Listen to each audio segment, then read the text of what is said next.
कल्याण खाडीच्या पाणी पातळीमध्ये वाढ झाली। खाडी किनारी असलेल्या वस्तीमध्ये पाणी शिरलेलं आहे। रेतीबंदर परिसरातील खाडीचं पाणी नागरी वस्तीमध्ये शिरलं। नागरिकांच्या घरांसह तबेल्यांमध्ये खाडीचं पाणी गेलेलं आहे। तर तबेला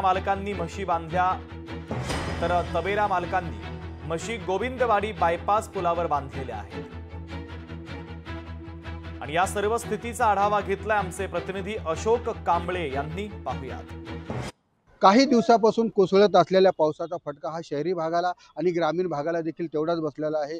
आपण कल्याणच्या शहरी भागामध्ये देखील बघितलं, सकल भागामध्ये पाणी साचलेलं आहे। तसेच ग्रामीण भागामध्ये देखील रायता नदी आहे, काळू नदी आहे, उल्हास नदी आहे आणि ही जी खाडी आहे, कल्याणची खाडी आहे, ही खाडी देखील आपण आता बघू शकता की ती ओसंडून वाहत आहे। त्या पाण्याचा स्पीड बघा। आणि ह्याच खाडी किनारी असलेलं हे रेतीबंदर परिसर आहे। कल्याण पश्चिम येथील रेतीबंदर परिसरामध्ये मोठ्या प्रमाणात तबेले आहेत। या किनारीच खाडी किनारी तबेले आहेत आणि त्या तबेले लागूनच काही घरं देखील आहेत आणि या घरामध्ये नागरिक राहतात।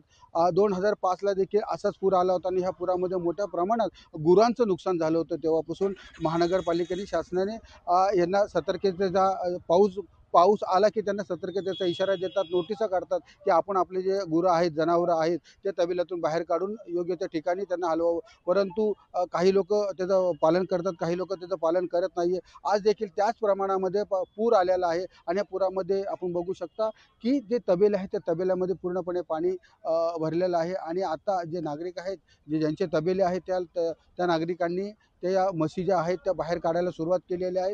तसेच जे नागरिक इथे राहतात त्या नागरिकांनी देखील आपलं घर खाली करून सुखरूप ठिकाणी ते गेलेले आहेत। कल्याण डोंबिवली महानगरपालिका असेल, अग्निशामक दल असेल, पोलीस प्रशासन असेल, ते सगळे इथे लागलेले आहेत कामाला आणि जे नागरिक आहेत त्या नागरिकांना तिथून काढून एक सुरक्षित जागेला त्यांना पोहोचवण्याचं काम चालू आहे।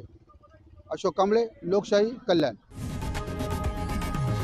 लोकशाही मराठी ऐका, पहा, जागरूक रहा।